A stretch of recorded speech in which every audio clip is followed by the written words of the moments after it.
Foundation, co-author of a movement not-for-profits game, teaching kids that self-belief can ease the pain. Every child deserves to face their fears with measured thinking, not just tears. She's planting seeds of strength in every mind.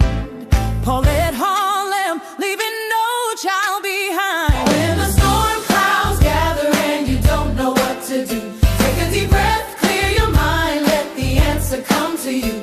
Walter's gonna be there in your present and your future too. So just stop and ask yourself, what would Walter do? What would Walter do? What would Walter do? We always thank Mike for his amazing song. Always thank Mike. I love a little sing song to What Would Walter Do. Yes. So there we are. Hello everybody, nice to see you. I'm a little bit bright. I just unbrightened myself a little bit. Yeah, you got light on. Yeah, you don't need light on really because it is. Would you not like a light? Should I turn my light off? It's natural light. I'm just saying. I don't want you to accuse me of bullying, Paulette. Well, consent is consent. How about that? Yes. Option 1, option 2. Well, 1 or 2? I don't know. I don't know. Option 1 is now on the floor. See, this is the problem with consent. You are. Like you say, We're giving up on option 1 because it's now on the floor. So there we are. I think with consent, you could be scared into doing anything. 100%. Consent is one of those words that is so overused and are misunderstood. And when you say I consent to something, T's and C's. I consent to pay £15 per month for the next year and a half or whatever. Tick a box, you consent. That is 100% conviction. You should have read those T's and C's. And if you didn't, and it says we can charge you £1,000 a month interest if you miss one of these payments, then that is you missing the T's and C's. And they would say you consented to it in a court of law because you signed it and you should have read the terms and conditions. That is the kind of consent that people don't realize they're doing every day. That is an everyday occurrence. We also have consent where we make promises. They may well be a promise that we're going to do X, Y, or Z, and something crops up and we're not capable of doing it. And it's like, can I do it tomorrow? Would that be okay? That is still consent. It's just consent meaning I need to put it off because something else has cropped up slightly more important, or time expediency is time. And so somebody will feel maybe disappointed, but it's just consent by different word or different meaning. But what I'm taking the word consent to mean, and this is where we're going to get a bit controversial, consent to mean when somebody says, this is my body, I decide what, I decide where, I decide when. I take that from Pretty Woman. And that's the line she uses. She says, I say when, I say how, I say when, I say who. And that's the way that she plays the part of the prostitute. And, you know, I think the part that we're trying to get at is our bodies are our own. Our bodies are every part of our body. Even if we just don't like hugs. Some people don't like hugs, mentioning no names. Mr. O in the corner. Yeah, some people just aren't huggy, right? I am extremely huggy. So Annie gets no option. I get a sort of a pat on the back and I sort of hang around his middle a bit. And we have a kind of a touchy hug thing, but it's not a proper hug. But the point I'm trying to make is everybody's different and everybody has a different understanding of what this means. So today isn't really about putting blame on anyone. Today is more about opening our eyes, opening the conversation, and opening yourselves to a conversation with your family. Because if you start talking to your children young enough, even as young as primary school, and I'm talking just past kindergarten, so 5 and 6, there's a song, I don't think Annie's going to play it, but it's "These are my private parts," and she's literally touching her boobs, her bits, and her bum. These are my private parts, private parts, private parts. These are my private parts. Nobody must touch them. Nobody must see them. Nobody must ask for them. Something like that. Nobody And must basically, nobody must I please them. haven't got the wording perfect, obviously. It had to have a bit of more of an accent to hit the music. But the point I'm trying to make is that everybody has a vision of what we all think we know. We all think we know what consent means. And today I'm going to prove to you that we don't. I'm going to prove to you without a shadow of a doubt that we don't. And therefore, it's a conversation that needs to be had around every dining room table or every lounge where you're sitting down to every dinner, to try and make sure that we have this conversation so people understand what it means, why it means what it means, and what it means to you personally, and what it could mean to your family members. And I think that's what I always try to say to you is, even if you say, oh, it doesn't really affect me, have you got a niece? Have you got a nephew? Have you got a son? Have you got a daughter? Have they got children? Have you got grandchildren? They all need to have this conversation. So, between the ages of 4 and 7, we really are aware, of our body parts, as I sang. And the reason we're aware of them is because we have suddenly developed. And when I say developed, at 7 years old, boys have a humongous rush of testosterone come through. And they will get little erections and little, situations going on. And they'll be like, what's going on? What's happening to me? And then it just gets explained. It's okay. It'll go away. Don't worry about it. It's just because, you're growing up. Just leave it at that. You haven't got to go into any detail. You haven't got to give it any real thought. With girls at sort of 5, 6, 7, really all you're knowing is that you are suddenly aware. You're not aware of why you're aware, but you're suddenly aware that we've got one that's different to yours. We've got something we call a flower, and you've got something you call a winky, or whatever the name is you want to call it, right? But that's about as far as it becomes aware.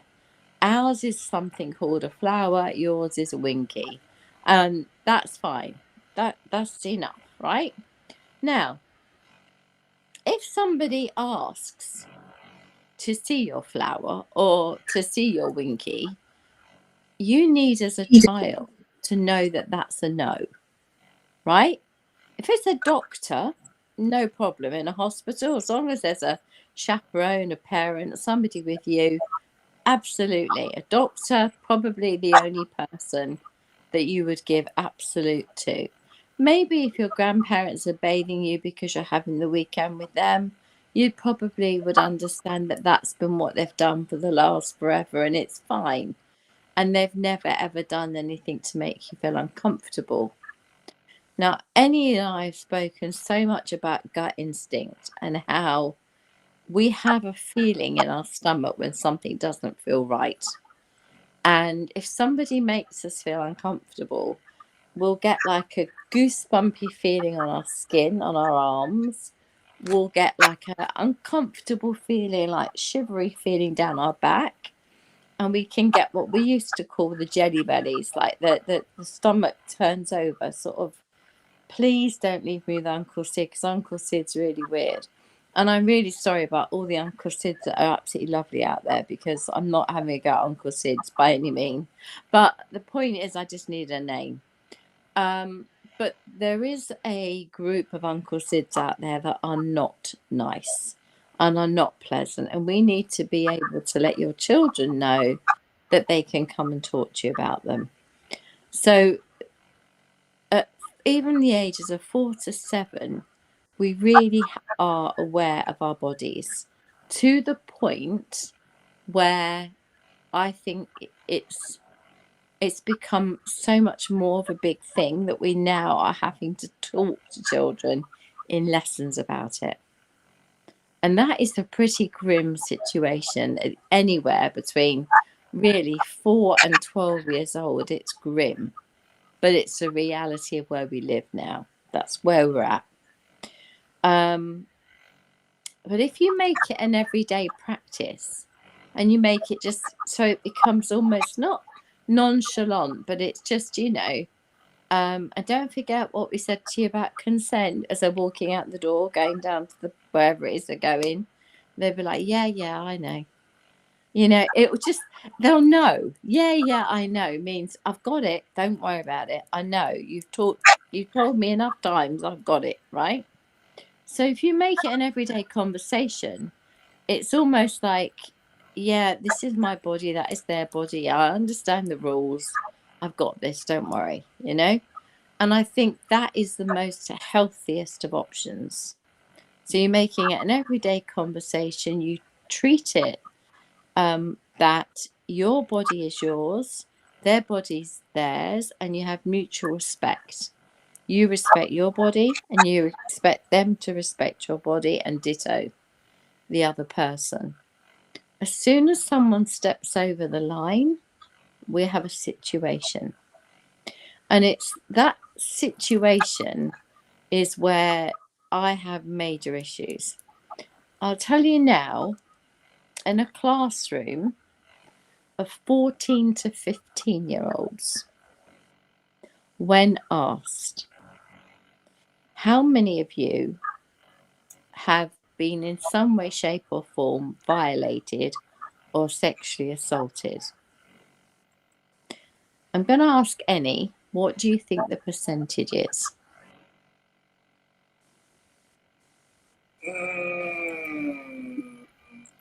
40%? Going towards half. Okay, I'm afraid the answer was 86%. Now, 86% of children between 14 and 15 know what consent is. They know their body is their own, and they know that the decision has been made that I don't want you doing anything you shouldn't be doing, right? However, they have felt pressurized. They've felt pushed up against a wall in school. They've been fondled. They've been one person said, does it count if my dad touches me when I don't want him to? When he hugs me too tightly. And then the teacher had to say, well, it might just be his way of showing you he loves you. And she's like, it's not the feeling I'm getting. And she's like, well, what do you do about it? She said, I tend to find that I always now am available for a sideways hug. I tend to put my shoulder in and give him a sort of a awkward sideways hug, so he doesn't actually physically touch me. And she said, have you spoken to your mother about it? She said, we don't have that kind of a household. And I thought that was the saddest thing. We don't have that kind of a household. In other words, it's not something you could discuss. Now, if a mum said, oh my goodness, dad loves to hug you because he just loves to squeeze you so tight because he loves you so much. And the girl goes, oh, that's okay then, right? But we've been learning about consent, and I'm getting a bit confused. And I think that is where some of these numbers come from. This 78, 84, 86, there was all sorts of different reports. But I do believe there's another part of it where dad is actually, I'm afraid, a bit of an unfortunate pervert, and he's just been found out. and the daughter's not having it anymore, and the mum is playing, I don't know what you're talking about, innocence. Now, she may well be innocent to the situation, but she has to see it. So what the daughter has to do is say to the dad, hug me like you hug me in front of mum, and then see if it's a different kind of a hug. And then you've got him over a barrel, because then you'll know if it's a different hug. But he may well hug you differently because he knows he's been caught out, which might be enough to just put the whole thing on the back burner until you can get the hell out of Dodge, right? But the point is, it's an unfortunate situation, but it needs handling. It cannot be ignored, because the next thing that'll be happening will be, oh, I accidentally walked in on the bathroom or the shower. Oh, what an accident. I walked in while you were getting dressed. You know, there's certain circumstances that kids have said that are so unfortunate. I can, you know, really, really bad things, like they're being in the bedroom putting cream on their body or whatever after a shower, and in walks, you know, it's like, no, that's not okay. And it's okay to say it's not okay. And if they give it all that it's my house, I pay the bills, you go, fine, but this is my body and I don't want you coming through that door till I'm dressed. But it's a difficult conversation if you haven't had the consent conversation. So I think that we really do have to get to a point where we aren't intimidated by one another. We aren't intimidated by situations and circumstances. If somebody does something that is wrong, call them out. Be brave. Because if they've done it to you, they will do it to someone else, if they haven't already many times over. There was a recent gymnast, a sort of physiotherapist gymnast, and his techniques were the most bizarre techniques in the world. And it wasn't until the top American, I can't remember her name, amazing American gymnast, came forward and said, they're all the things you did to me. And that was it. That was the final nail in his coffin. Because when she came forward and said, yep, that's exactly the techniques you used on me from the age of 5 years old. And that included fingers and cider. Because he said that helped her feel her pelvic floor.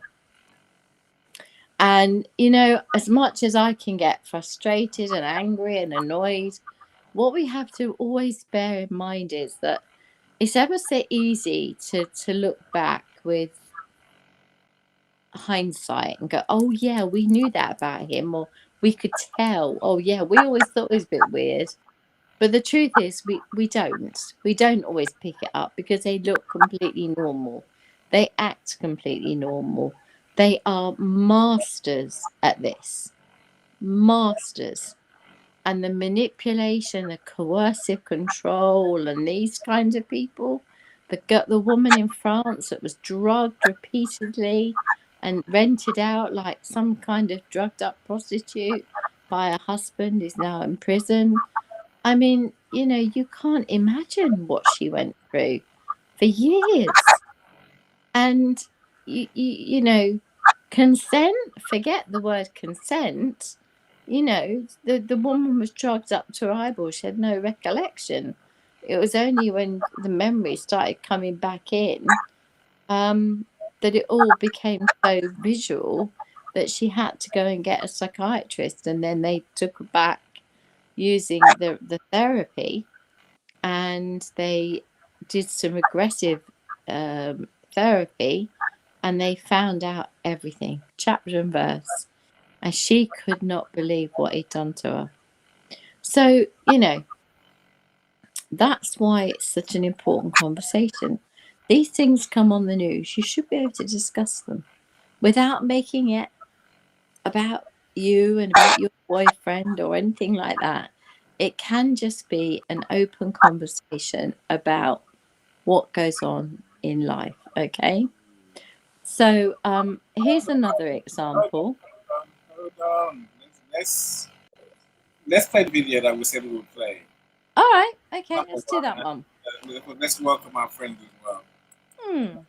Nikki, welcome. Leslie, I can't see Leslie yet, but I'm sure I will see her. Welcome, Sharon Rose. I see you too. My twins learned the no box at school. So it's etc. Around those parts. Now, Paul, how you doing? So Paul and I have a show tomorrow. Do join us. Talking about the title is being a dad is cool again, something like that. It's cool again to be a dad. So you can imagine we're talking parenting. So hopefully you join us, Paul. Let's know to hear your thoughts. So we are coming from Paul's faith-based perspective. I say those words deliberately. Faith, spirituality, yes, but not necessarily religion. I'm not religious. Paul's not religious, no, but we do have faith as a part of who we are. So I see Victor, welcome. Good to see you. Miss Baby, I see you too. Glad you're here. So Paul was disgusted and shocked. Well, he says, wow. These things do happen, right? The truth in poems is sad. Things happen. Things happen every day. Hence the topic, I guess. Jay, our storytelling genius. Welcome. Yay! Hello. See Zomzi as well. Welcome. I've seen you for a long time. Glad you're here. Glad you're here. Of course, Dr. Lisa Drew is here as well. And Josh is here as well. They're on my LinkedIn, not in Australia. It's really frustration. Now, so look, if you're here, so do say hello, do say hi, drop us a comment. Otherwise, I'll know it's you. So we've got to welcome you properly. Of course, you're welcome to come in the studio and share. We're going to keep today's show pretty tight. So as soon as we've got another hour, a bit less than an hour. So if you do want to share, the link is in the comments, in the comment section of the web page. If you want to send the link directly to your DM, then let me know. So put it in the chat here, and I'll send you the link. So we'd love to hear your thoughts. We'd love to do this. Time effective. So Paul, let's give us two videos. Yeah, there's two videos I want to watch today. So let's try. Let's see if the first one works. It should work. It's very much.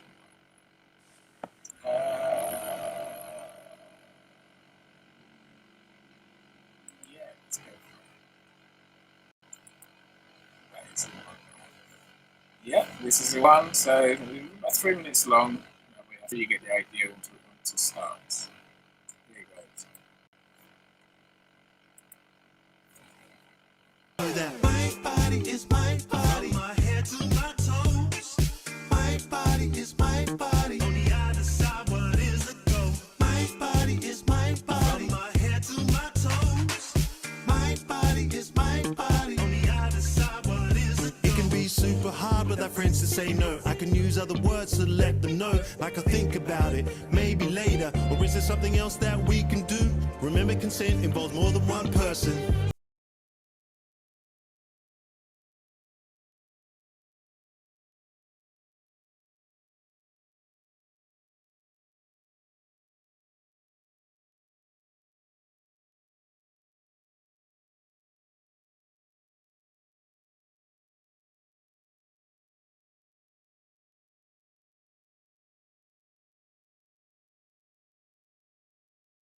Good.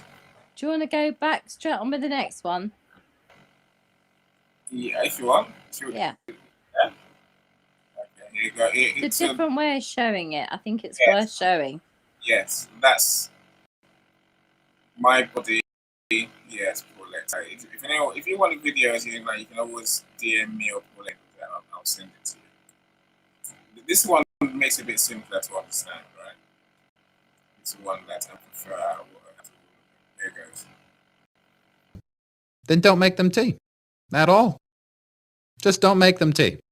Don't make them drink tea. Don't get annoyed at them for not wanting tea. They just don't want tea, okay? They might say, yes, please. That's kind of you. And then when the tea arrives, they actually don't want the tea at all. Sure, that's kind of annoying as you've gone to all the effort of making the tea, but they remain under no obligation to drink the tea. They did want tea, now they don't. Some people change their mind in the time that it takes to boil the kettle, brew the tea, and add the milk. And it's okay for people to change their mind. And you are still not entitled to watch them drink it. And if they're unconscious, don't make them tea. Unconscious people don't want tea. And they can't answer the question, do you want tea? Because they're unconscious. Okay, maybe they were conscious when you asked them if they wanted tea. And they said yes. But in the time it took you to boil the kettle, brew the tea, and add the milk, they are now unconscious. You should just put the tea down. Make sure the unconscious person is safe. And this is the important part again. Don't make them drink the tea. They said yes then, sure, but unconscious people don't want tea. If someone said yes to tea, started drinking it, and then passed out before they'd finished it, don't keep on pouring it down their throat. Take the tea away. Make sure they're safe, because unconscious people don't want tea. Trust me on this. If someone said yes to tea around your house last Saturday, that doesn't mean they want you to make them tea all the time. They don't want you to come around to their place unexpectedly and make them tea and force them to drink it going, but you wanted tea last week. Or to wake up to find you pouring tea down their throat going, but you wanted tea last night. But if you can understand how completely ludicrous it is to force people to have tea when they don't want tea, and you're able to understand when people don't want tea, then how hard is it to understand it when it comes to sex? Whether it's tea or sex, consent is everything. And on that note, I'm going to go make myself a cup of tea. Conscious people don't want tea for that, and that's remarkable. That was actually a police video that was put out for to support schools because of the sheer number of reported assaults on school children, most of which are by school children. Let's get this as a fact, okay? These aren't sexual assaults outside the school. These are assaults within the school, where kids get cornered, they get jumped and, taken into bicycle sheds or God knows what else, or might even have started kissing at the school disco, but they're never expected to read about it next day in the paper or whatever, because someone took a picture, then they turn that picture into a video, and before they know where they are, they've been up to no good, and it's in all the paper. And this is the problem that you find, this thing about tea, trying to make it as simple as possible to make kids understand. Unconscious people don't want tea. Unconscious people also don't want to be photographed. Unconscious people also don't want their clothes taken off them. Unconscious people do not want you to do anything except make them safe, because they are not in a safe environment. And you are the trusted person in this instance. So you are expected to step up to the plate. And the big argument that we have with so many people is it that children didn't understand that they're allowed to say that this is wrong, or they don't feel like comfortable in their tummy about that person, or that person gives me the heebie-jeebies. You've heard that expression, I'm sure. Teens need to learn boundaries on so many levels, because obviously they're growing. And one of the things that I said in the video that I put out, you probably heard, was about testosterone. Okay. And testosterone is one of the most powerful hormones in the body. It's one of the key reproductive hormones, which is why it's so important, because the whole point of being, if you like, here on the planet is to keep the planet going, right? So without the production of kids, we become non-existent. So of course you need to have, people understanding that in a relationship you might want children, blah blah blah. But the problem that we've found is that a lot of the young teenagers and young people are what they call experimenting. Now that's a really Gracie word on me, because quite often people that say experimenting have got a different word. They know a different word, but they're choosing not to use it. And the reason they're choosing not to use it is because it's in their interests not to use it. So to give you an example of that would be in March 2025, there were 900,000 reported sexual attacks. 739,000 of them were females and 163,000 were males. This is in both England and Wales. So 1.9% of the population, according to those statistics, has been sexually assaulted and it's been reported. So what happened to the other 78.1%, you find yourself asking? Well, there's a thing called unreported. Unreported means you never told anyone. Maybe there was shame, maybe there was embarrassment, maybe there was just, I can't bear to even discuss it. There's lots of reasons why. But if you're in that position, I would say screw the book up and start again. Because you know what? Your parents need to know. They need to have an understanding that if Uncle Fred comes, then Uncle Fred, excuse all Uncle Freds, Uncle Fred comes, that you're not left on your own with him. Now, Uncle Fred will either get the decision very quickly that you're not going to get left on your own with him, or he'll think that you've spoken, in which case he'll be really worried about what sort of reaction you're going to have next. So I think we don't have to worry about Uncle Fred. We just have to realise that Uncle Fred is in a pretty difficult situation.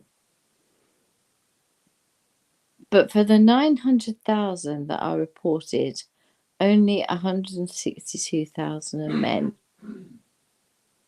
So 162,000 are men and the rest are female. So 739,000 are females. And again, I'm trying to keep it as light-hearted but as meaningful as possible.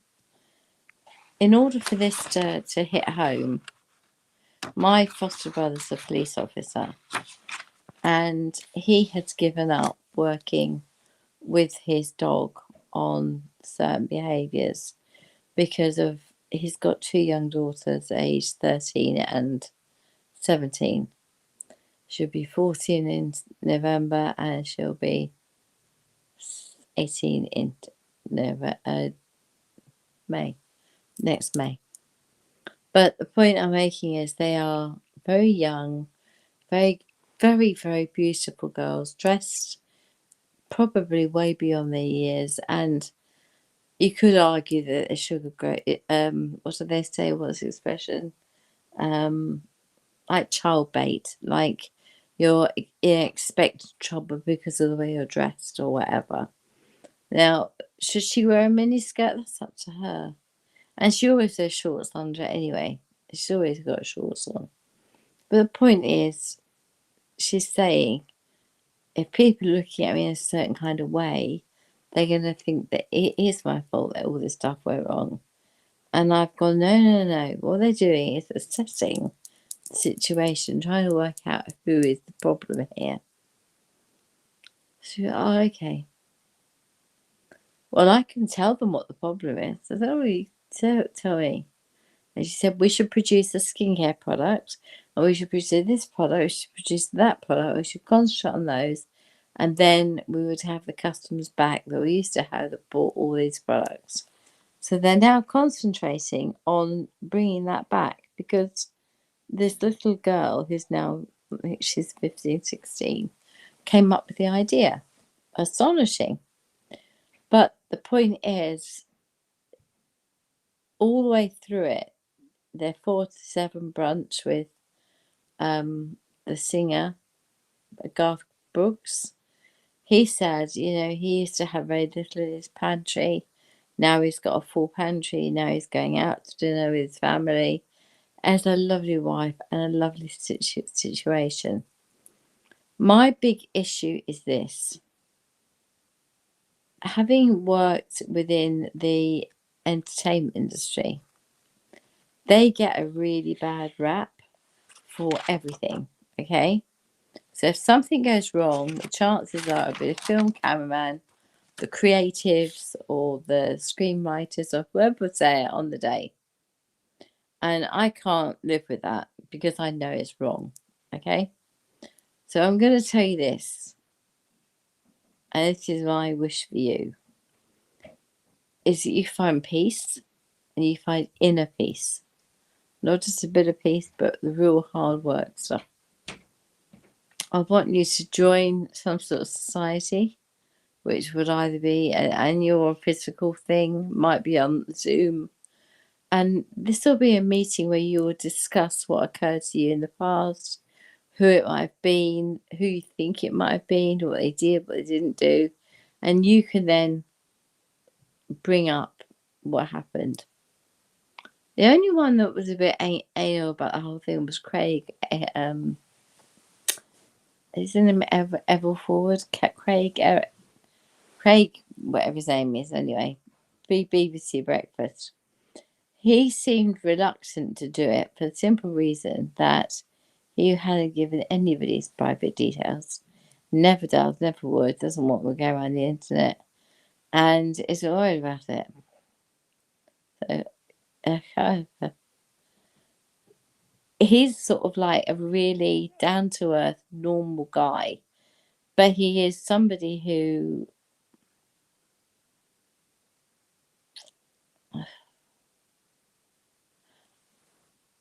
when you talk about relationships and we're trying to understand consent, you're a single woman, and this is just jumping all over the place, but it's important. She was a single woman. She met a man and she got into a relationship quite quickly. Her husband was coercively controlling and very abusive and used religion as a weapon. I'm the head of the household. God said so. You do as I tell you, or, that your house will come down. The kids will die. The house will go up in flames. Oh, there was no end of stuff were going to happen. And so she towed the line because she was so fearful of God hating her or God not loving her anymore. And that's okay. That finished. That was a very unpleasant relationship, but it finished. She meets boyfriend number 2, to my rules, who's got a 12-year-old and 2 15-year-old twins, who are a bit of a handful, to say the least. But he said to her, I've stuck it out for 5 years waiting for you. Now she's the youngest one's going off to uni. Now it's game on. It's our turn. I don't expect the kids to come back and live here again. And the mum said, well, sorry. That's not right. My home is always going to be my children's home. And he was like, well, I've waited all these years for you. I've gifted you this. I've gifted you holidays. I've gifted you a car or whatever. And what have I got out of this? When you sell the house, I believe you owe me 20 grand for putting in new bathrooms and doing whatever and whatever. And I will say this. You can run what we call a CRB check on anybody. If they're coming into your house in a relationship and you don't know them, it's the first time you're going to meet them, and, just to be sure that they're meeting you not because of your children, but because of you. Because if they were meeting you because of your children, what will happen will be, I've paid for you to have your nails done and your hair done. Off you go. Go and have a lovely time. And while you're out, things will happen. And that has been the sort of thing that happens day in, day out. I'm not saying it would happen with him at all. I'm saying that this is how they worm their way into you. They worm into your confidence that you're good with their kids, you like the kids like you, and they worm their way in until they're in such a position they can say to you, why don't you take yourself and girlfriends out, go and have a day trip?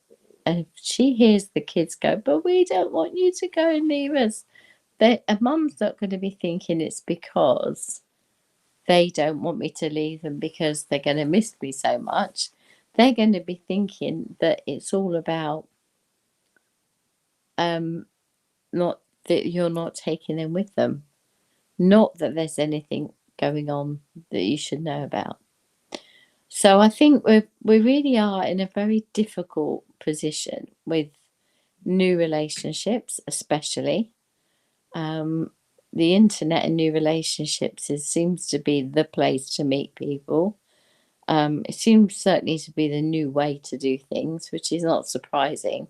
When most people's lives are on the phone, I guess it makes sense that the dating apps are on the phone and you put your profile on the dating app. But the key for me is understanding the boundaries, putting the boundaries in place, and giving the person the empowerment to make that's their boundary. There's no movement unless I say so.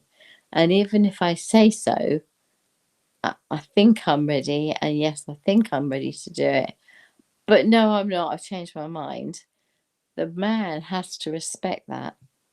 Well, when you've got this huge influx of testosterone that comes in 7 yearly, 7, 14, 21, that's kind of the real massive testosterone boost. Can you imagine what a 7-year-old wants to do with all this testosterone? They're going to try and do everything they can to just ignore what's going on. But the 17, 18-year-old is going to go, oh, I feel a bit powerful, feel a bit like a superhero. Perhaps I'll try my luck tonight, And that might be the night that gives them the bravery to go and actually meet somebody. But be aware that not every step parent is playing the game according to the rules. They're playing the game according to themselves. And that is something you need to look out for and check. And the police do offer these checks all the time. I think the other thing about the cup of tea, by making it so simplistic, one of Ben's friends said, I think I'd quite like a cup of tea. And Ben sort of looked at him and went, oh, yeah. He said, yeah. He said, but with so-and-so. And he looked at him and went, but she's a sixth former and we're like age 11. She's never going to look at us. And I was like, well, that's where I'm setting my heights. That's where my sights are going. Giddy heights, that's what I want, that girl. And he was like, typical Ben, well, good luck, but you're going to fail. Never mind positive reinforcement. You're going to fail. Now, did he fail? Well, yes. But she actually said to my son, do you fancy going out and grabbing a pizza sometime? But he got the friend idea that he was in the friendship box. And this friend of Ben's, Dan, he got nowhere. And he got a bit upset about it. It was a bit, well, what happened to me? Well, on my chopped liver. Ben didn't dare tell him that they'd agreed to go bowling together because he didn't want him to think it was in any way, shape or form reflection on their relationship. But you do have to think about, when people say, what does consent mean to you? I say consent means two grown-ups, preferably adults, but young adults, know right from wrong. They know the ethics and morals of the family code, and especially in the royal family, they know that the risks are huge. One of those risks is that you lose your position as prince. You end up becoming a nobody will be eventually going to Austria, I believe, or Norway, one or the other. And eventually, hopefully, moving out of crypto over there. But it's going to have a hell of a job right now to move it. So I'm just saying that we can quite easily get mixed up with the signals. You know, somebody's really generous, gives you a diamond brooch or bracelet or something. Really nice. You really like it. You think that's lovely. It must have cost a fortune. I'm so embarrassed. Listen, I know it's not in comparison, but I've got some men's products that have been sent to me. Would you like them? And he says, I loan this brand. This is a good brand. This is quite funny at the Orange Shop, or something. I'd say the name, Selfridges. So then he knows his stuff. He was pleased with what he got, and that was the end of that. He went home. And the kid said, we quite liked him. What do you think, Mum? She said, not sure. She said, what aren't you sure about? And he said, the youngest of all three boys, he said, well, I like him and he can come and stay. So she said, well, I'm not sure about that just yet. And the little boy said, I would really like a daddy. And she was like, yeah, I know you would, but this is so hard. How do you tell a child that I'm not sure this is going to work out? I'm not sure this is the future. It's just a now thing. And so in the end, she just said to the child, no, I don't think it's going to happen. But we'll leave it for now. If it does, I'll come back and tell you. And she just passed it off like that. And that was great. And then Charles made some lunch. And then it was still going on. And we were doing all this deep breathing and breathing into our inner chakras and opening these chakras and finding out what's in there. And I had a drop the mic moment and I had a big dollar moment.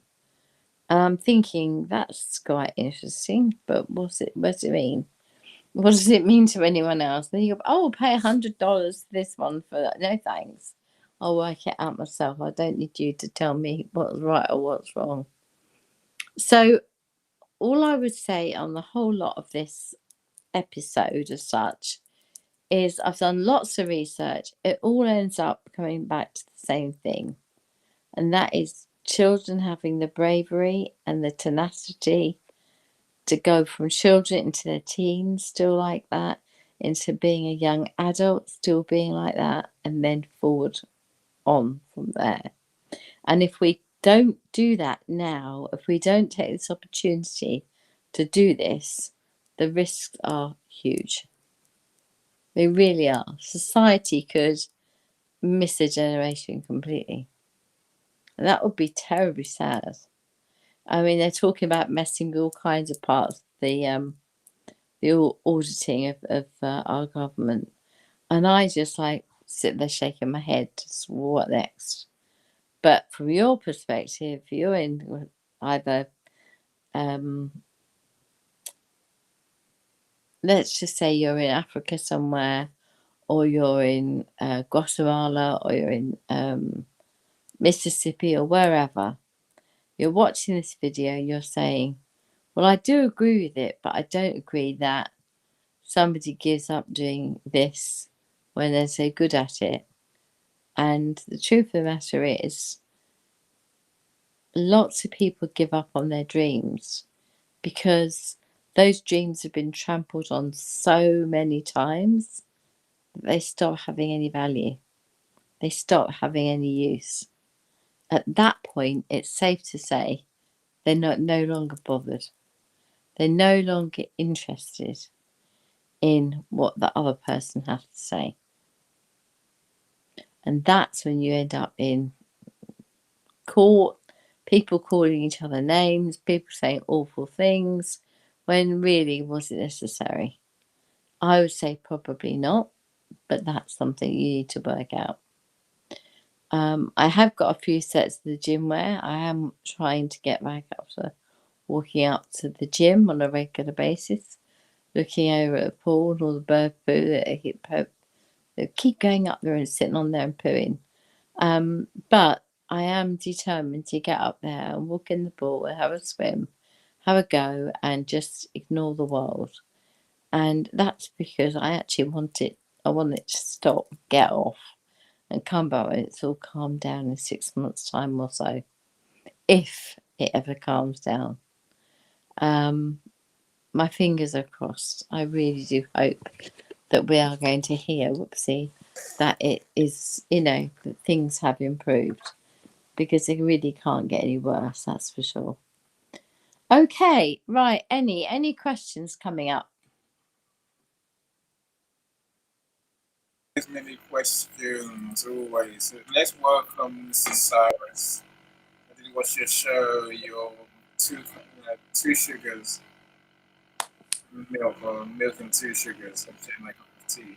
That one. Very good going, Cyrus. I don't know why we didn't get notified by LinkedIn. Paul likes some videos today, Paulette, so it's always good to find media to help us to understand. It saves us talking, basically. I guess when Paul's made about 4,000 videos on all sorts of issues. So join us tomorrow to find out how to access them.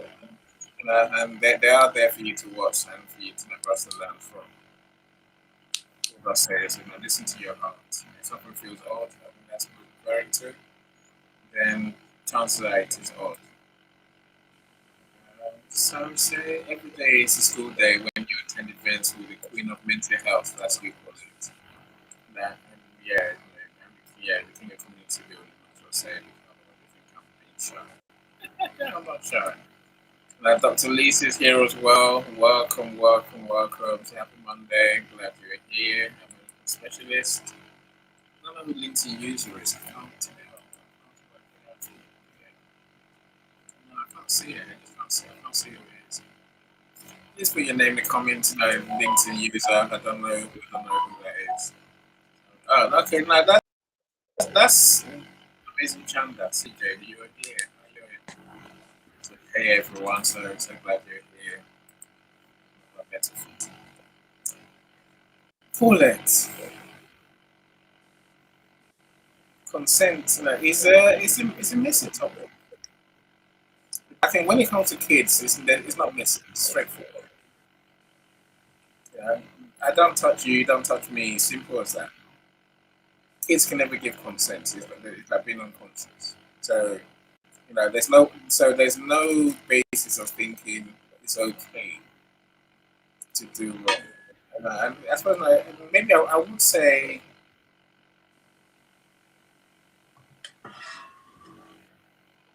I choose to be bothered by the consequences of our actions. The things you're talking about, Paulette, this is not just things that happen to kids. These are things that ruin kids' lives for good. That's the bit I think more people need to bear in mind.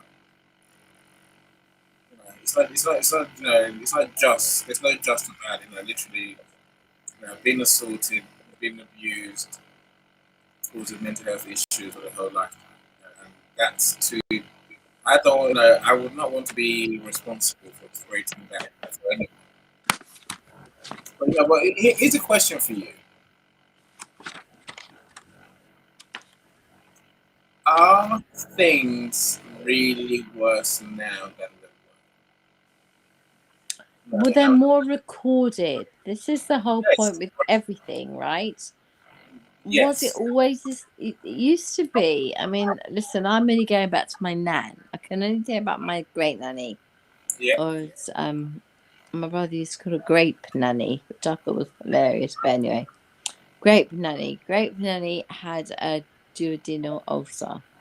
So she used to burp after every piece of food. It was horrible. But she used to go, rubber test, and say, oh, that was the tomato. That must have been the onion. Or she'd always have a reason, And we used to say, well, don't eat it. Don't eat that bit. Well, it's a bit difficult. It was cooked in a tomato sauce, you know.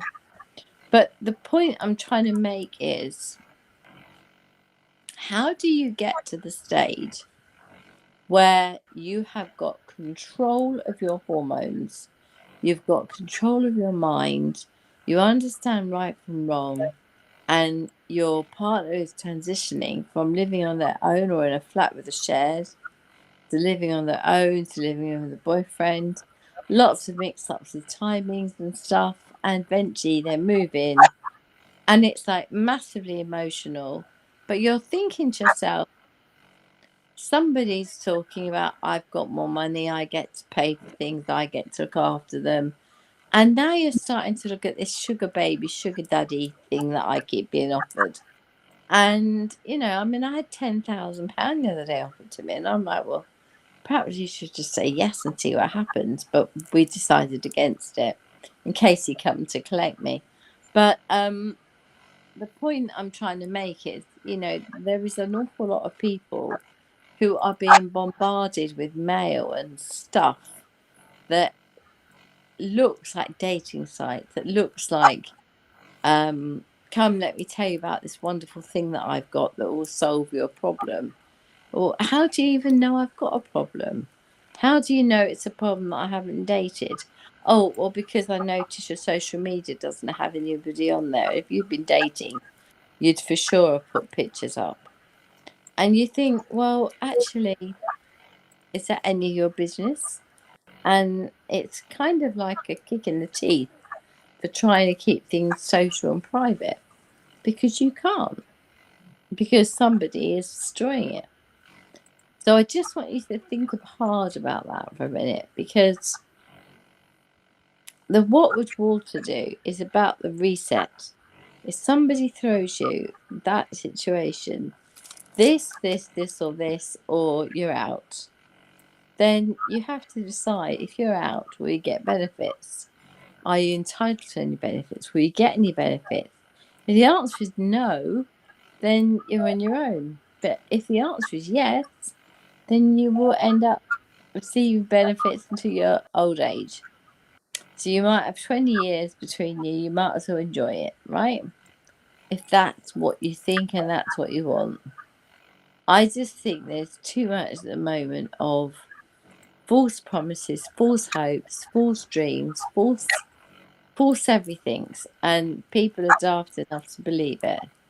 I got offered $6,000 for selling 6 pairs of flip-flops, but they didn't want to put it in my credit card account. Funny that, isn't it?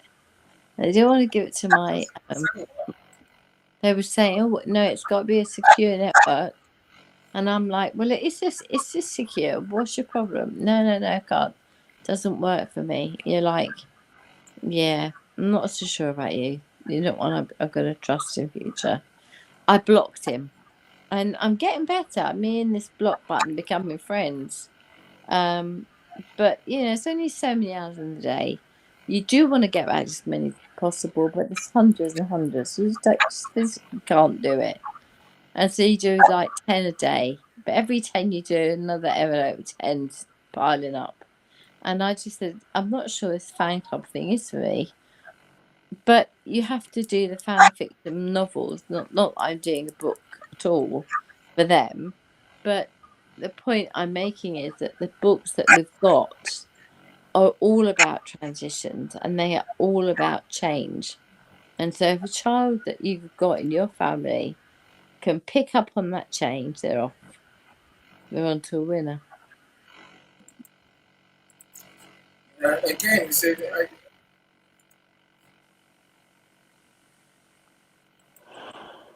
I'm still at a loss to understand or to accept that we are worse off than we were against by. So just to be clear, you're saying reporting has got better. The number of incidents hasn't necessarily got worse. Okay, Yeah, pretty much. I can accept that. Okay, right. I tell you what, I'm also saying, Annie, I'm also saying that actually women are being misogynized, and so they get a little bit frightened of putting their head above the parapet because they're frightened of being just another one of those people that are always complaining. Oh, here comes another complainer. You know, it's like, but hasn't it always been true? Doesn't matter. Wrong is wrong.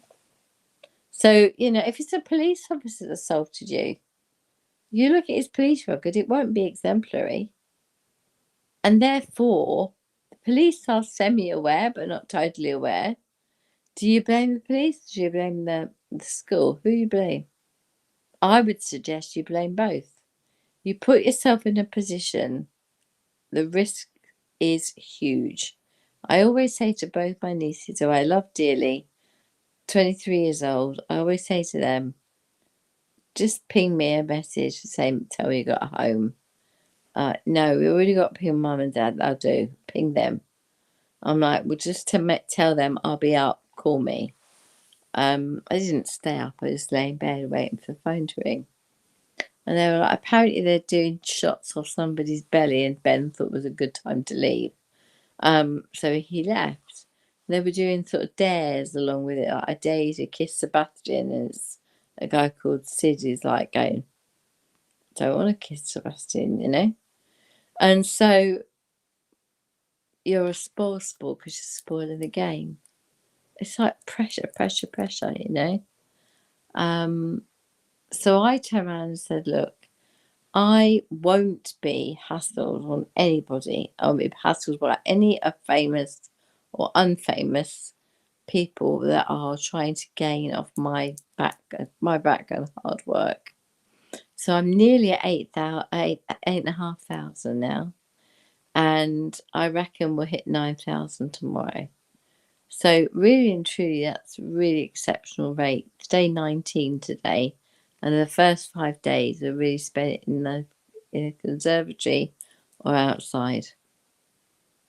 And it's only now we realise the technical problems we've understood that we know how to fix them.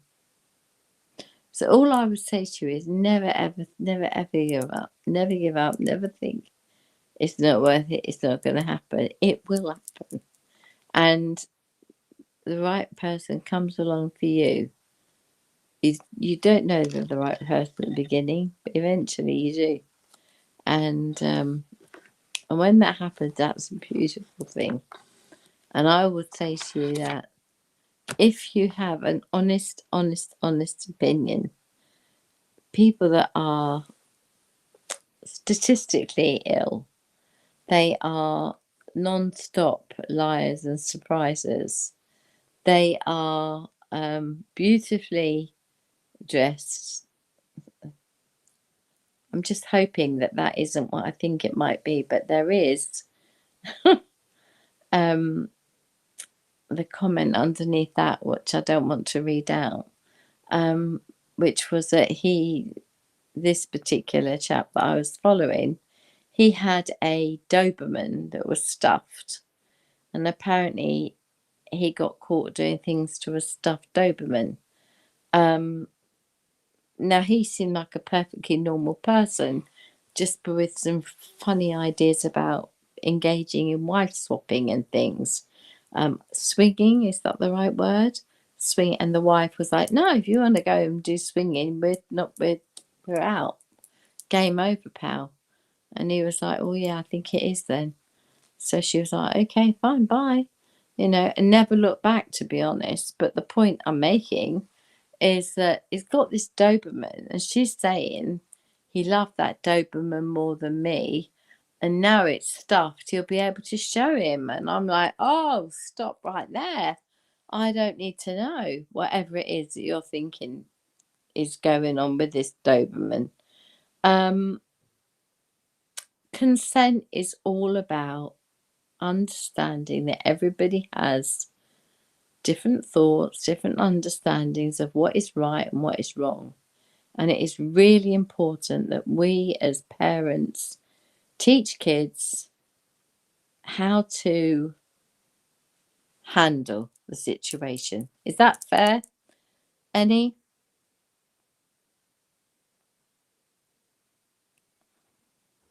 Mute. There are different elements from consent. Again, I say when it comes to kids, I think it's pretty straightforward. I don't see the grey area. What's the grey areas that you see? I don't. I see it as black and white. Yes, simple as that. And No shades of grey whatsoever. If someone's caught doing anything that makes a child feel uncomfortable, then the chances are it could have got worse if they hadn't have said something by the next time. mm, and I suppose people in positions of power. Maybe that's a good one to talk about. I see Mr. Rochelle's here. How you doing, Bill? Great to see you. No, I said people in positions of power. You mentioned police officer earlier, teachers. I'm saying that's particularly damaging, right? Well, look at Jimmy Savile. I mean, goodness me. I mean, the guy had his own office at the hospital at Stoke Mandeville. I mean, they adored him. He had his own office there. And he was the worst paedophile that's ever been. And I never liked him. People used to think I was really mean and horrible and I was homophobic. And I'm like, I'm the most homophobic person you'll ever meet. But I don't like him. I don't know why. I just don't. And where my old boss used to live in Bray, which is where the Riverside Inn is, and the Waterside Inn, and Heston Blumenthal's restaurant, the Fat Duck. You know, we're talking top end people, and they had one of the highest levels of swingers and paedophiles. And these were like the people that were earning megabucks, millions of pounds. And they get a divorce, they lose millions of pounds, but they make it all again because they've got money in the bank that's invested. They just earn the money on the investment. And so if you think about it, this is what I try to understand, is if you can make it very, very clear what is right and what is wrong, and kids understand that, then I think you're onto a winner with children. If you need to make up some kind of song to help them, fine. But do they need it? No. They should be able to work it out just by doing faces, flicking the faces up and down. Because some of the faces are happy and some of them are quite sad. And it's supposed to prompt a conversation. And I remember Ben asking, why is this lady's face sad? And I said, because somebody ate her dinner. Oh, that's terrible, said Ben. She can have some of mine. I was like, well, it's a bit difficult posting it. We'll just not worry about it. If I can, I'll send her a card to buy dinner. Okay, Mum. Because he couldn't bear the thought that someone had stolen dinner. They hadn't stolen the dinner. It was something very, very different going on. She was asking for him to call her and, whatever. So the bottom line is that this whole consent thing doesn't just stop at what they hear from us. It's the outside influences that have a huge effect, massive effect. I would say that works on both sides, right? That will be, say, I don't know. You mentioned people's weird issues now. Say my wife came home yesterday from work. When she wants to stay at home. She's like, no, it's today. One of the patient's relatives came up to her and said the husband wants her to get into bed with other men. And she's like, why are you telling me? What's my meant to do with that information? So and of course, we've seen with the French people, the French couple or whatever you call it. I'm saying, doing what others do because others do it is the route to disaster. We have to be very aware of what we are willing to do. What we're saying yes to.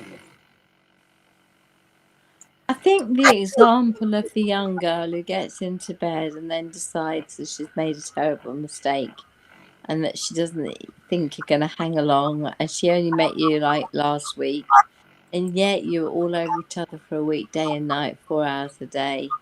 But it all will change if you do ruderies, right? We're just going to call it ruderies for the sake of the LR. But if you say ruderies, they were going to have ruderies. He was all ready for ruderies, and she suddenly was scared stiff, and she didn't know who he'd been with before, how many, or how many male, females, or whatever. It was very, very, very, very loose, should we say, in the way that he spoke about things. It was all very, it's only sex. What's the matter? Right, like that. And she was like, oh my God, it matters to me. It matters to me. So when she phoned me and said, what would you do? And I was like, whoa, don't involve me. I don't want to be involved in your love life. And she said, I need your advice. And I'm like, well, number one, don't leave the kids on their own. Number two, I'd be seriously concerned about whether or not he still cares about you with your kids, or whether he's just so glad that Gracie's going off to uni now. She's the last one. That's situation over. The boys gone, the girls are gone, job done. And now it's yours and my life. We're gonna have holidays and do things and go places, and it's bought an RV convertible, whatever you call it. It's like a caravan, but you tow it along really, but it's smaller. But the side pops out and the back pops out and opens up, and you've got like a tent area. Then you've got like a proper bedroom and bathroom area and shower. But the point she's saying is she'd rather have not have had that and just had somebody who could just be nicer to her kids.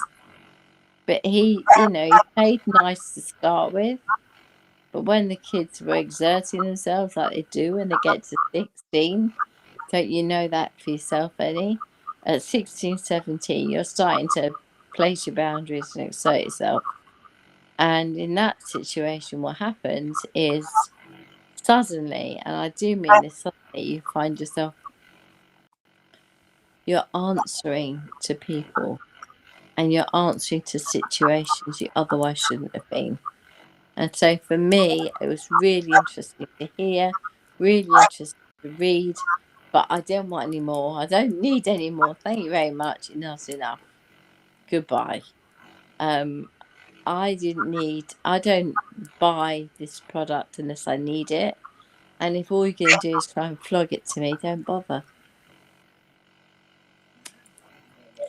But, the whole point of this conversation is the cup of tea video, the British Council and the British Federation put together because they thought it was so important. It's also showed to all incoming students, all the students that line up. It's all there for them, and it's there for all of the people in the clinic. And the H&R clinic is big enough, but it's all women. It's an all women clinic. And all I would say to you is that, I think all women clinics can be very busy and very bitchy and very nasty. But I also think, that no one feels uncomfortable. Everybody feels the same. Yeah? Yesterday, I had a message on LinkedIn from somebody said, are you a raging lesbian? I thought, wow. If I was I might have been a quiet lesbian. I don't think I would have raged. But I said, I'm very sorry to disappoint you, but no, I'm not. But thank you if that's meant as a kind gesture. Thank you very much. And it was all quiet. You left me alone. But I didn't know if that's a name if that's a name that's known. I was really quite surprised. Anyway, anyone else new joined us? Yeah, so I see Dr. Yvonne's joined us, which gives me joy. So we are back to Dr. Yvonne's room. Let's Speak Toxic Relationships on Wednesday. That's next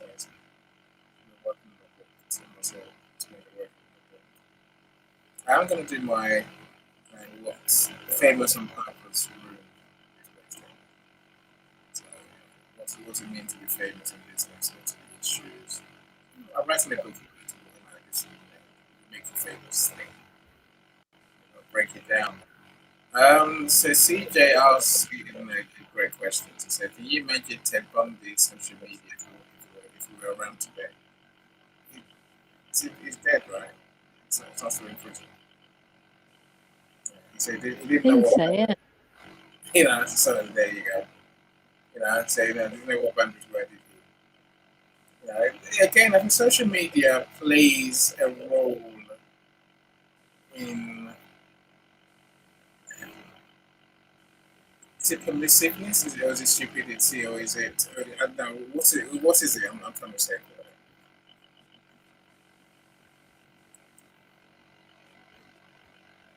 Let's thinking.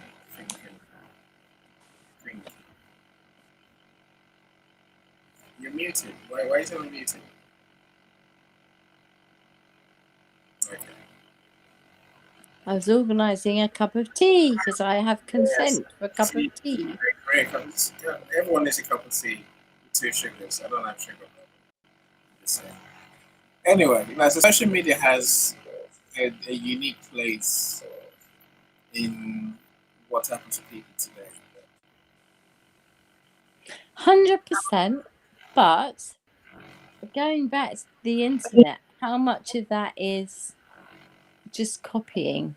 We've always had copycat crimes. We've always had copycat incidents. One person throws themselves under a train, God forbid, and next thing you know, you have lots of people throwing themselves under trains because thing they do. So I think that that's the part that we need to understand is really once you've got one of these made, finished in the tubular thing, and we've got a good idea what it looks like and the length of it, we can decide where to stick them.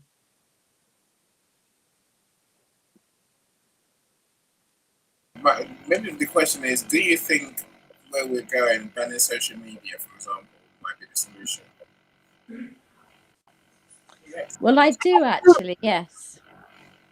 Go on, tell me why. So, how? Well, for example, when you and Lisa, not Lisa, when you and Leslie Flowers were in a room together, quite often you would put your point of view over and you wanted to give more detail or put more meat on the bone, but you only had like a 2-minute window, so you didn't get a chance to really finish off what you were saying. But the bottom line is most people have a crush, semi-crush on a celebrity or two.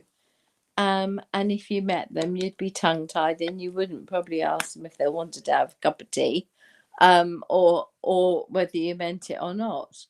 The bottom line is you'd be gobsmacked and you wouldn't be able to say anything. You'd be mesmerised, I'm sure.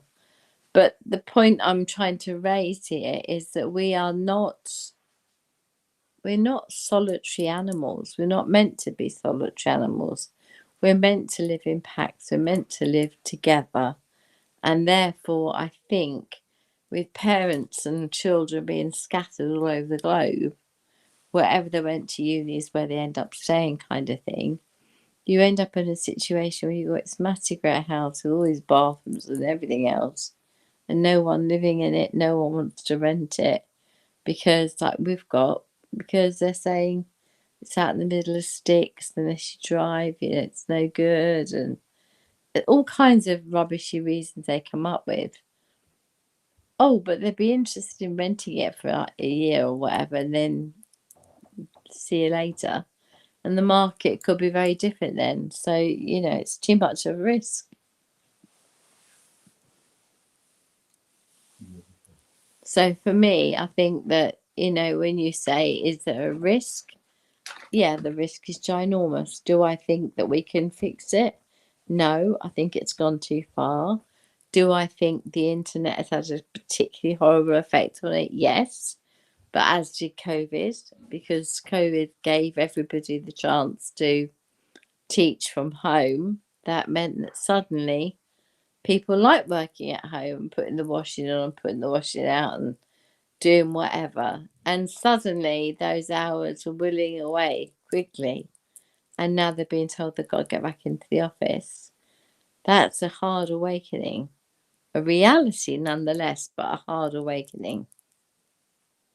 I agree with you. If we don't say it's that sounds scary. Like, it does. So but the world we live in today is, it's not. It's like you say, it is that social, that online, would the world be a safer place? Maybe not. We just wouldn't see it. We wouldn't see as much of it. And I will say this, by the way, my friends. I'm not starstruck like that in real life. I'm starstruck if I want something, I know what I want. If I want to create, you know, a female relationship, if I want to create, in these events, any does what any does to make the events happen, to make my guests feel absolutely amazing. In real life, I'm quite ignorant. If I saw someone famous down the road, I would walk straight past them. I would not even look at them twice. Maybe so that I don't know who they are half the time. Right? Literally, I'm too old. I don't know who's famous anymore. All the celebrities baffling me. Right. So yes, no. Right. Maybe this is a question I was trying to ask. Do you think social media has played a role in consent, meaning that people don't understand boundaries anymore? That's the question. Question of the night, that one. Big one. Yes, without a question of a doubt, social media has played a massive role.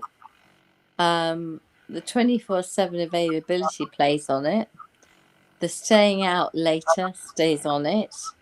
The parents thinking that they've had 6 months, he's been a nice boy, it's all very great. They have trust in him that he spent time getting to know the parents. If they go home to his hotel or flat or wherever, and they get halfway through the just about to do the do, and then she says, actually, I don't want to do it, I've changed my mind, that should be acceptable. No means no up until the point where there's no return. That doesn't mean there's no return. No means no. And she should be able to say, go and wash it in the shower quickly or do whatever you need to do. Sort yourself out in the shower, but come back a much happier person. But, I think that the idea that a relationship is based on what I call lorry sex or ferry sex, which is roll on, roll off, that's not worth fighting for. You just go with that rather than have, ferry sex. But there has got to be a point where you both understand that if somebody starts wanting to change things up and introduce friends and family and what God knows what else in a sexual way, big fat no. If you're gay, you're gay. If you're straight, you're straight. I don't think that you can be on the fence. There are lots of people that say, "Oh, I'm bisexual." Fine, that's sitting on the fence in my book. If they're bisexual, then fine. But if they're not bisexual, equally fine. But don't take up another box in my hallway because I don't need any more boxes.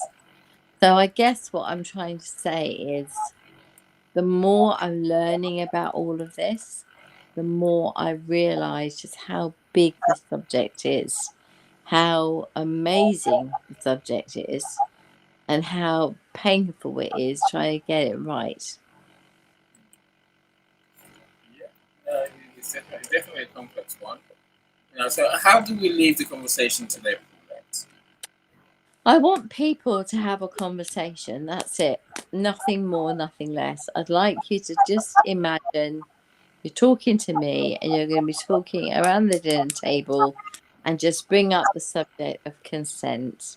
We had this conversation about consent at work today. I thought you'd be interested, blah, blah, blah, and off you go. Yeah,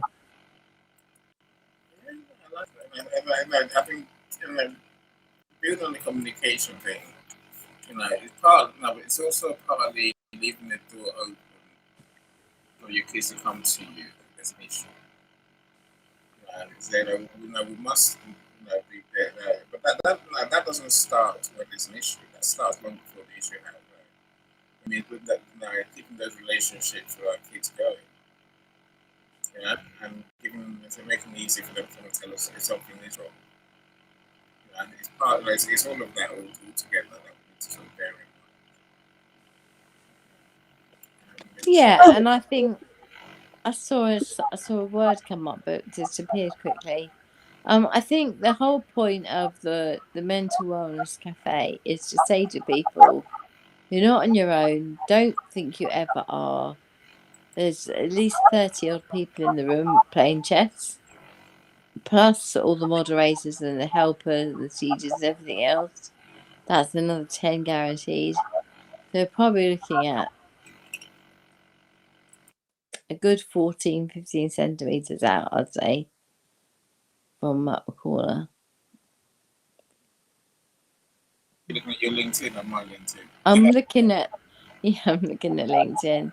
No, I think that the most important part is we understand that now people can and must be more aware of their actions than ever.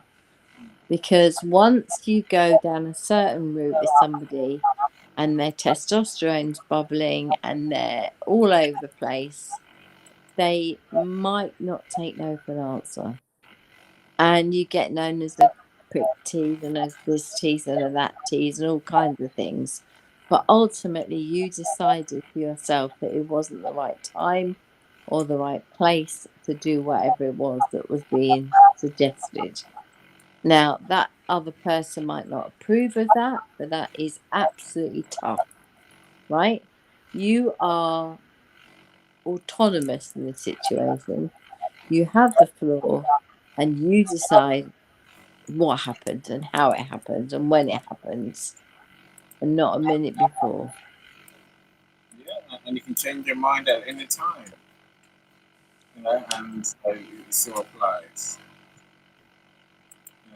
Well, Consent. you can be having a relationship where you had tea on Monday, on Tuesday you didn't really fancy tea, on Wednesday you're a moody cow because you happen to be coming on, but by the following weekend you should be all right, and then you tell them the details, and if the other party says, well, I don't think you need to go away, I think you need to get vets to help you and support you, and when the vets help you and support you, then what you have to understand. For me, that I don't understand how we can ask people to support us, people to help us, people to decide what's right or wrong for us until we're sure we know what's right or wrong for us. And when I don't think that we are sitting around the table having those conversations about what is right, what is wrong, what should happen, what shouldn't happen, when it should happen, when it shouldn't happen, when those conversations have been had and the parent feels confident, they may be had in school, but that's just reaffirming what we all think is the right or wrong thing to happen. And then at the end of the day, all you're going to be doing is asking your child to just be safe. Be safe, be safe with other people, and make sure that you do the right thing by others. That's it. The last thing anybody wants is pregnant children. The last thing anybody wants is to have aborted children or anything like that. The last thing people want is to have kids that have been mentally traumatized by these kinds of behaviors. So from my perspective, I really do believe, and I'll say this 100%, that I think that we all need to have a long look at ourselves, and work out, like we always say, it's the man in the mirror time. Someone's got to make a change, and that might have to be you, and that change might have to be that you decide that you're going to be a little bit more open, a little bit more willing to talk, a little bit more willing to be less guarded about conversations that might seem a bit scary. And if you need, look it up on the internet. Do it together. Sit down together and look it up and say, this consent thing, what does it mean to you? What do you understand it as?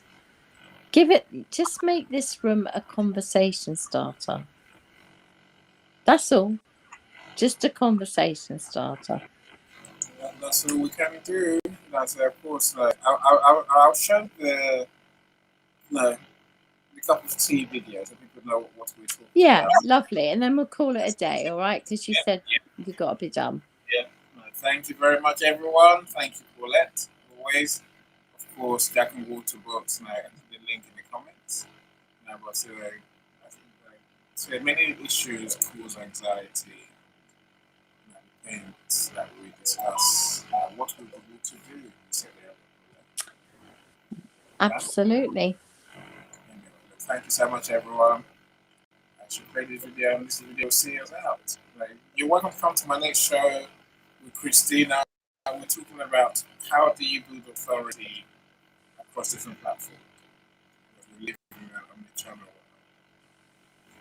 Can you do the same thing on LinkedIn as you do on Facebook? What's the difference? As you do on TikTok? Or let dancing around TikTok on LinkedIn? Anyway. As I put a link in the comments, if you want to join us, so feel free. We'd love to have you there. Take care, everyone. We're back again in 2 weeks' time. Say bye, Paulette. Bye, Bye. Bye. If you're still struggling with consent, just imagine instead of initiating sex, you're making them a cup of tea. You say, hey, would you like a cup of tea? And they go, oh my God, I would love a cup of tea. Thank you. Then you know they want a cup of tea. If you say, hey, would you like a cup of tea? And they're like, I'm not really sure.